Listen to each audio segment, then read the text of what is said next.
Aquarius, welcome back po dito sa Gemma's Cake Tarwin Vlogs. Kamusta ka? I hope nasa mabuti kang kalagayan, physical, mental, emotional o spiritual man yan.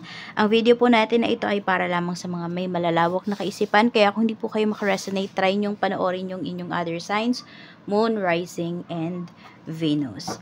At kung bago lamang po kayo dito sa aking channel, please don't forget to subscribe and hit the bell button para lagi po kayong updated every time na meron tayong uploads. Sa mga interesado naman po sa ating mga services, sa ating products, mag-message lang po kayo directly sa ating Facebook page.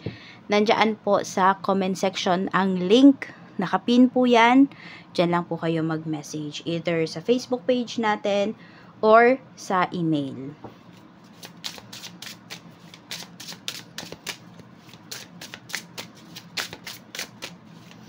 This is for you. By the way, meron nga pala tayo ditong tiars bracelet at ang ating Evil Eye Amulet Necklace. So, para saan ba yan? Pangontra po yan sa kulam, sa barang, sa sumpa, sa mga nag-i-evil eye sa inyo, sa mga naiinggit sa inyo. Pangontra din po yan sa yung malakihang aksidente, ganyan. At pampaswerte po yan sa love life, career, sa business, sa travel, yung mga ano niya dyan, yung mga tagal-tagal na hindi na-approve yung visa ninyo. So, message na lang po kayo directly if interesado kayo. Doon po sa ating Facebook page, okay? Para ma-send ko sa inyo yung buong detalye. And pwede rin kayong mag-wish dyan, no? Aalagaan nyo lang yan. Tuturo ko sa inyo kung paano ba yan alagaan. Aquarius, we have luck. Ayan. So, you're very lucky today. You're very lucky now. Ayan, napanood mo yung video natin na to. The actions you take now will lead to abundance, success, and prosperity. So, kung ano man daw yung mga ginagawa ninyong action, yan daw ay patungo sa pag-unlad po ninyo. Believing in your own luck can help you cultivate an abundance mindset. Yan po, no? So, naniniwala ba kayo na swerte kayo? Baka naman kasi mamaya ang pinapaniwalaan ninyo, malas kayo. O, yun talaga yung ma-attract ninyo, no? So, paniwalaan nyo na swerte kayo at suswertihin talaga kayo. Very powerful po ang mind natin. Your perspective might be holding back your growth and luck. So, baka meron dito, ano ba yun, yung mga paniniwala, pamahiin. So, yun po, baka meron dito, marami ibang pamahiin yung mga kasama mo sa bahay. So, pwedeng nahahawa ka sa kanila. Isa yun sa mga nag-hold back, no? Towards dito sa growth mo, towards dito sa luck na mayroon ka. Tingnan natin. Mensahe po natin, Spirit Guide for Aquarius.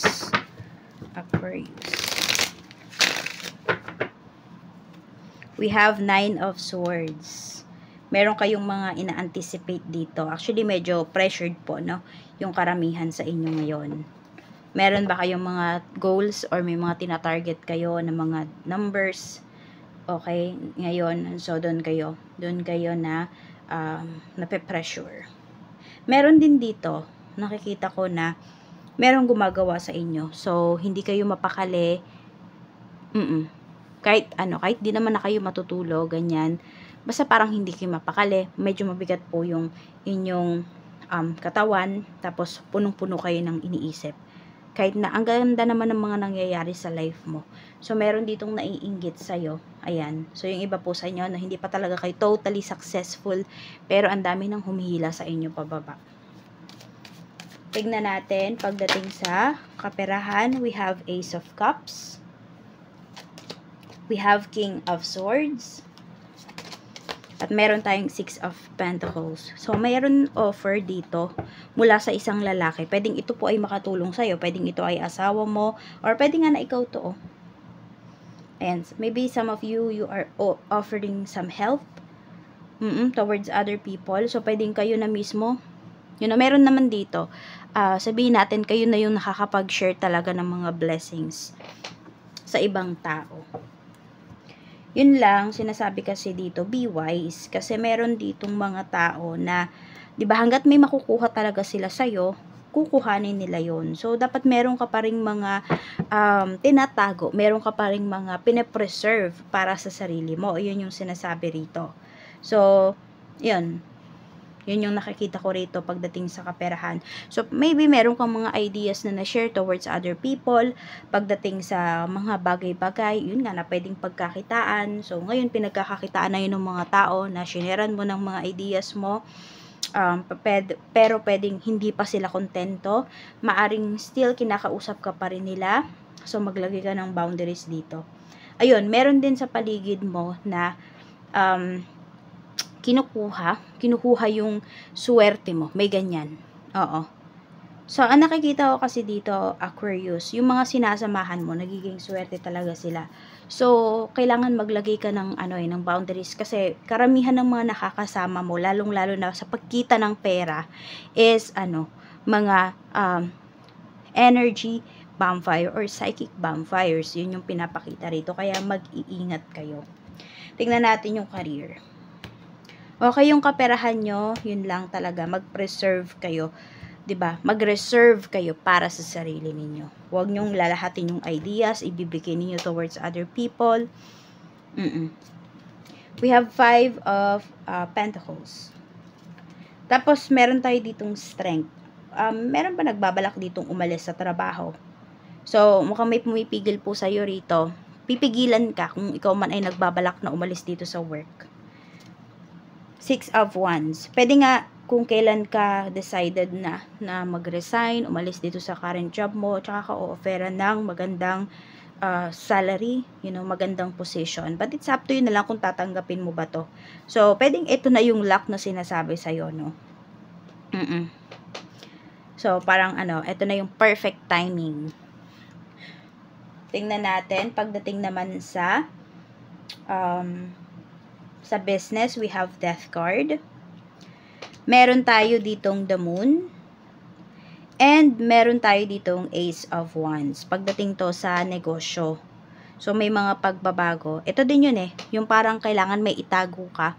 'Di ba? Meron kang nire-reserve, pine-preserve para dito sa negosyo mo. So, marami dito pinag-uusapan yung business mo. Okay, tinitingnan nila ano ba yung strategy mo. Kaya, mag-ingat ka. Maganda naman yung pinapakita pagdating sa sales. Ayan po, Ang dami yung mahahawakan na pera ngayon. We have 6 of Swords. Ano lang kasi kayo focus. You're very focused pagdating dito sa inyong negosyo.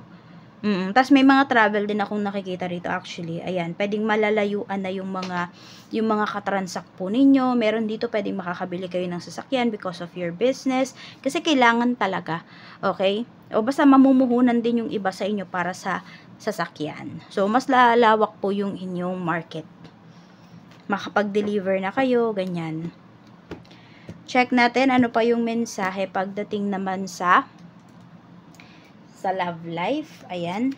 We have Page of Wands. Tignan natin.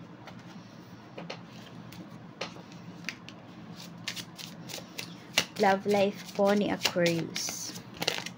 We have Heartbroken. Okay. Merong dito selfish na tao, no? Pwedeng itong taong to kinukulit ka. Tawag ng tawag sa'yo. Alam mo yung pinaparamdam niya na may gusto siya sa'yo. Pero, ayun, sinasabi niya dito, may gusto siya sa'yo, hindi ka niya makalimutan, nung nakita ka niya, etc. Nahuhulog na siya sa'yo. Mag-ingat ka kasi pwedeng hindi totoo yung pinapakita or yung sinasabi ng tao na yon. Yes, may warning sa inyo dito si Universe. Sinasabi rito na baka ma-heartbroken lang kayo towards that person. Yes, hindi talaga siya seryoso sa'yo. Ayan po. So, kung meron dito, parang alam mo yung pinapraise kayo kung ano-ano yung mga sinasabi sa inyo, tignan ninyo kung yung action ba niya is tugma dun sa kanyang sinasabi or the other way around. Kasi pwedeng meron po dito pinapaikot ka lang. Sarili lang niya kasi yung nililigtas niya. We have 10 of Pentacles. Sa health naman po, Meron dito, pwedeng ang taas nung acid ninyo. So, baka meron dito uric acid, yung iba po sa inyo, sa tiyan, ayun yung parang, basta more on sa tiyan, nakikita ko rito. Basta, ano yung tawag dun? GERD ba yun? Tapos, meron pa yung, basta yun, parang ganun. Yun yung naano ko pagdating dito sa ano nyo. Pagdating dito sa health po ninyo. So, mag-ingat po kayo ha. And ipa-check up nyo po yan kung hindi na talaga kaya. So, meron din dito, parang napakadami yung maintenance. We have 2 of cups. Dapat mong pagtuunan ng pansin yung mga relationships mo talaga. Okay? Yung tao ba na yan? Yung relasyon ba na yan? Nakakabuti ba yan sa'yo or hindi? Ano ba yung nabe-benefits mo dyan?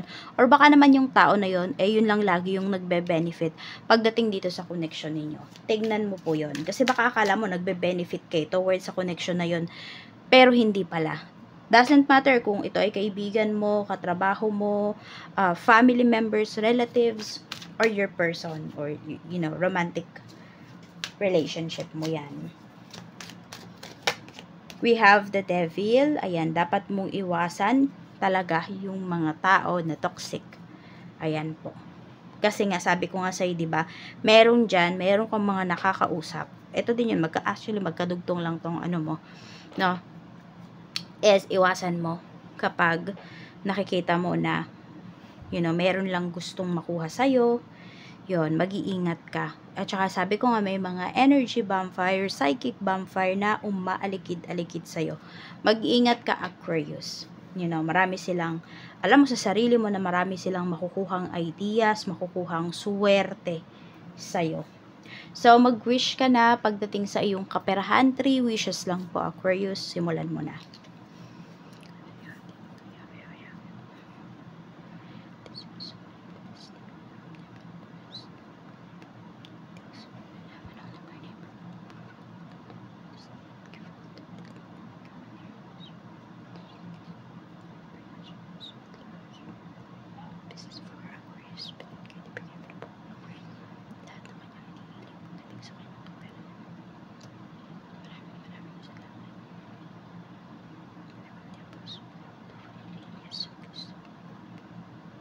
Maraming salamat, Aquarius. See you again on my next video. Wishes granted na yan.